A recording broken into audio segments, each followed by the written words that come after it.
Junto sempre, para você aqui, é claro, na sua melhor frequência. Muito bom que você esteja a bordo da nossa Rádio Bandeirantes, segunda-feira, dia 13 de outubro. Sim, outubro avança. Iniciar uma semana é sempre um desafio. Em alguns momentos é um alento, em outros uma certa tensão, mas sempre é um reinício. Interessante entender que todo começo tem que ter um propósito. Diante dele, é importante também ter a bússola apontada para o lado certo, senão a cuíca ronca. Bússola no rumo do propósito sempre. Aí entra a determinação, talvez alguma surpresa e que tal uma pitadinha de sorte. Me lembrando aqui de Muhammad Gandhi, que escreveu: se queremos progredir, não podemos repetir a história, mas sim fazer uma história nova. Não precisa também ser aquela nova história, mas claro, partindo do princípio que o novo sempre vem, então que ele venha para melhorar.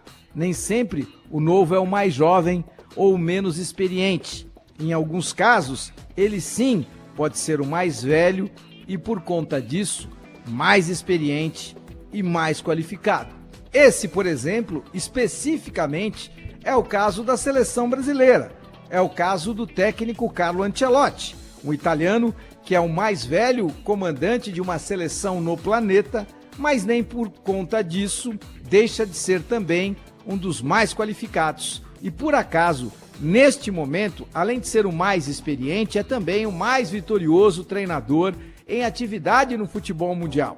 Outro ponto importante: Ancelotti é o treinador mais bem pago entre todos aqueles que comandam seleções que estarão na próxima Copa do Mundo. Ou seja, o Brasil tem o treinador mais bem pago do futebol entre seleções e do futebol de primeiríssimo nível. Ancelotti ganha mais, por exemplo, do que o próprio Thomas Tuchel, alemão, que comanda a seleção da Inglaterra. Além disso, o fato dele ser o maior vitorioso da história dá ele tamanho para poder tomar todas as decisões que quiser e, dentro deste guarda-chuva qualificado que ele tem, uma capacidade de tomar decisões com poucos questionamentos. Claro que, como todos humanos, como todos aqueles que vivem de resultado, a cobrança será diretamente proporcional ao resultado alcançado e também será uma cobrança muito dura em relação ao treinador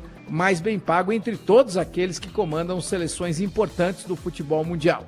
E é normal que isso aconteça, mas é bem interessante que, mesmo que o Brasil esteja um pouco atrasado nesta campanha rumo à próxima Copa do Mundo, até porque desde o Tite tivemos várias trocas de treinadores e elas só atrapalharam o circuito, elas só complicaram esse roteiro que poderia ser mais tranquilo se você desde sempre, já entendendo que o Tite não tinha sido positivo, que o Tite tinha cumprido uma missão, mas que ele não tinha conseguido atingir nem parte do seu objetivo, porque nos seus 2 ciclos comandando a seleção brasileira, sempre ficou nas quartas de final de uma Copa do Mundo, e é natural que quando você comande a seleção brasileira, o mínimo que você almeje é que esta seleção possa alcançar uma semifinal e possa ir, quem sabe, até uma decisão de Copa. Por quê? Porque o Brasil segue tendo os melhores jogadores de futebol do mundo.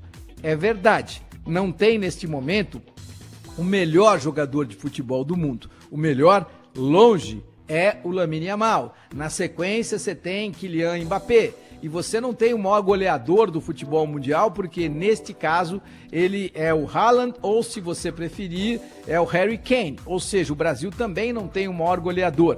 Você não tem o maior jogador, o mais talentoso e nem o maior goleador. Mas no conjunto da obra vai ser muito difícil você encontrar uma seleção que tenha tantos atletas qualificados em todas as posições do campo como a seleção brasileira. E uma virtude como essa demanda que você cobre resultados também diretamente proporcionais a essa seleção. No que diz respeito ao futebol praticado aqui no Brasil, e de novo voltando para a ideia de que não há necessidade de que você seja novo para que o novo sempre apareça e para que este novo que venha a aparecer seja melhor do que o anterior. Olha que interessante, os dois grandes protagonistas do futebol do Campeonato Brasileiro são Palmeiras e Flamengo. Nesta ordem, Palmeiras e Flamengo. Por mais que o Flamengo tenha 40 milhões de torcedores ou mais, por mais que o Flamengo tenha o melhor orçamento do futebol brasileiro e sul-americano, 1 bilhão e 600 milhões de reais por ano,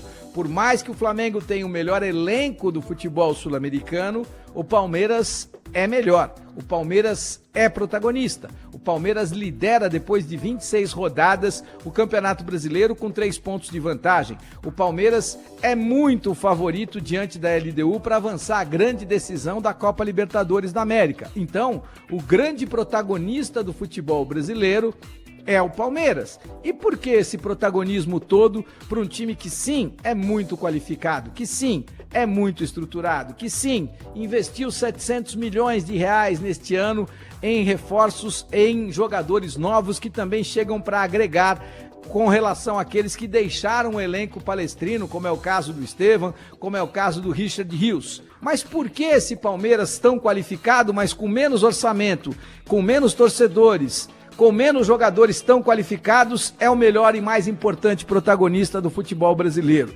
Porque sim, o seu treinador é mais experiente, é mais qualificado, é mais talentoso, é mais preparado e por conta disso, na comparação com o treinador do Flamengo, a vantagem palestrina é muito grande. E sim, ela passa pelo Abel Ferreira, que óbvio, como todos nós, como todos os humanos, tem defeitos, que sim, talvez seja o maior reclamão do futebol brasileiro e ele poderia ajustar um pouquinho a sua reclamação, o seu grau de reclamação, até para evoluir como treinador e inclusive até para poder chegar a uma grande equipe da Premier League, que eu não tenho dúvida, é o grande sonho do Abel Ferreira. Mas para que isso aconteça, talvez ainda falte a ele, aos 42, 43 anos, um pouco de amadurecimento. Ou, quem sabe, ele jamais vai conseguir ser um treinador dentro da casinha, dentro daquela casinha acadêmica que todos nós imaginamos que um grande treinador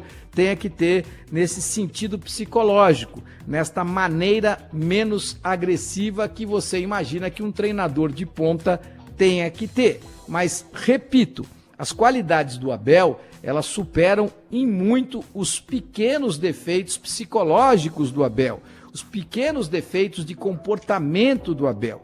E a maneira como ele conduziu o time na partida contra o Juventude foi determinante para que o Palmeiras, sim, fosse o grande predador deste campeonato brasileiro. E por que o Palmeiras é o grande predador deste campeonato brasileiro?